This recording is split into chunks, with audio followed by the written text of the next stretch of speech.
नमस्ते निवेशकों। स्वागत है आपको ओपन डैडी के अगले एपिसोड में, जिसका नाम है मनी फार्मिंग टेक्निक, यानी पैसे की खेती के नुस्खे। ये नुस्खा मैंने इसलिए ईजाद किया क्योंकि जब से मेरे डैडी स्टॉक मार्केट में आए हैं तब से उनका एक ही क्वेश्चन रहता है। क्या क्या है वो क्वेश्चन?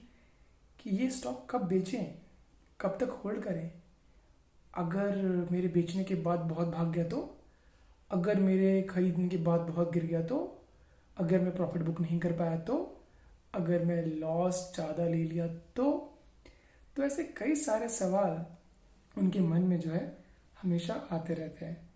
तो इस समस्याओं का समाधान करने के लिए मैंने ये टेक्निक ईजाद की, इसका नाम है मनी फार्मिंग टेक्निक। तो आइए आगे बढ़ते हैं और सीखते हैं इस टेक्निक के बारे में।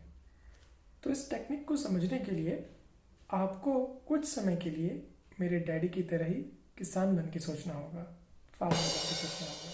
तो समझ लीजिए कि आप एक किसान हैं और आपको खेती करनी है।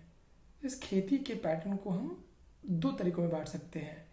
एक कम अवधि के लिए, जैसे कि फसलें, गेहूं की फसल अभी लगा 3-4 महीने में तैयार, या फिर सब्जियां जैसे कि पालक, धनिया, ये सब सब्जियां जो है महीने 2 महीने में तैयार हो जाती हैं, राइट। और दूसरी तरीके की खेती है पेड़ लगाना, पौधे। जैसे कि आपने आम का पेड़ लगाया तो 4-5 साल लग जाते हैं उसको फल देने में। नारियल का पेड़ लगा दिया तो 10 साल भी लग जाते हैं फल देने में। तो जैसा कि आपने समझा, खेती की तरह ही स्टॉक्स को भी हम दो कैटेगरी में बांट सकते हैं, एक छोटी अवधि के लिए और एक लंबी अवधि के लिए। कुछ स्टॉक जो होते हैं वो साइक्लिक होते हैं, यानी कि मौसमी।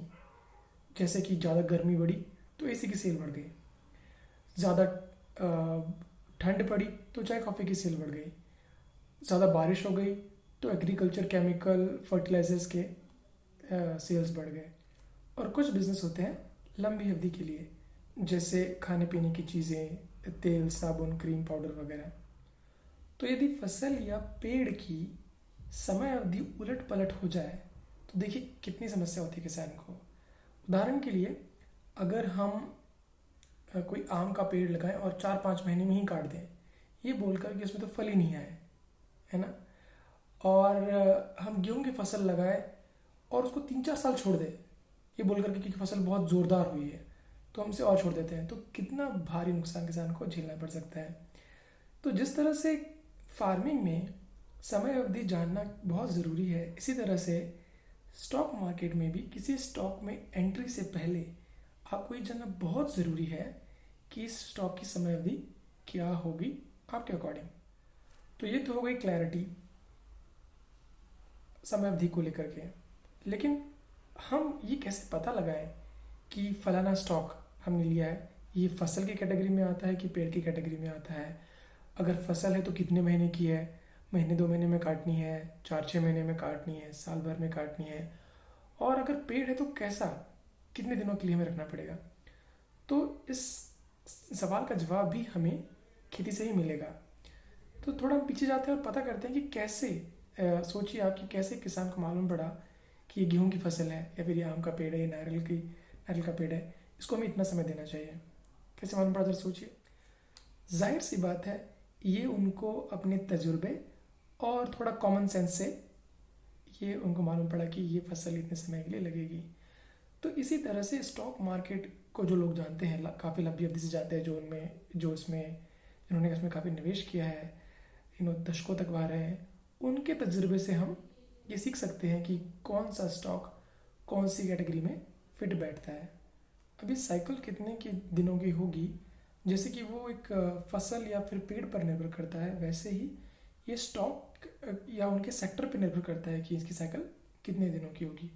उदाहरण के तौर पे, अगर आप धनिया की फसल लेंगे तो 45 दिनों में तैयार हो जाती है। गेहूं की फसल में 4-5 महीने लग जाते हैं। अगर आप गन्ने का फसल लगाएंगे तो 10 महीने लग जाते हैं। तो कैटेगरी भले ही फसल की है, लेकिन साइकिल अपने अपने एरिया के मुताबिक होती है।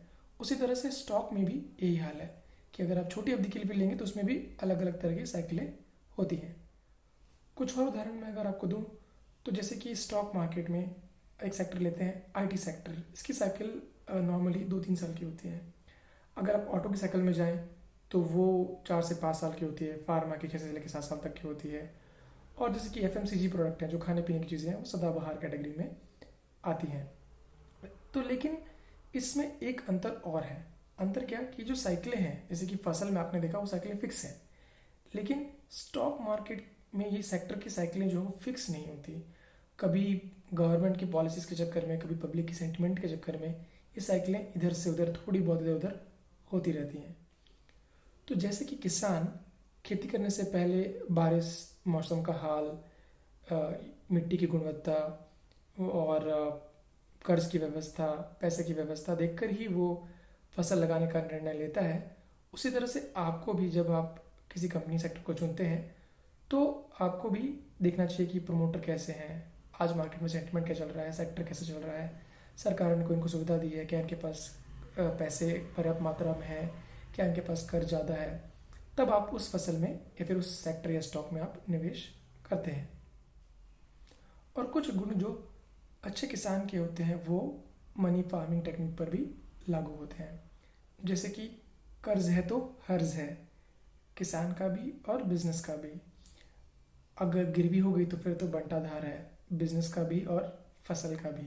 तो इसके साथ ही मैं ये वीडियो समाप्त करता हूँ और आशा करता हूँ कि आपको भी मेरे डैडी की तरह ये टेक्निक्स समझ में आई होंगी और इनका इस्तेमाल आप स्टॉक मार्केट में निवेश के समय या उससे पहले कर सकते हैं।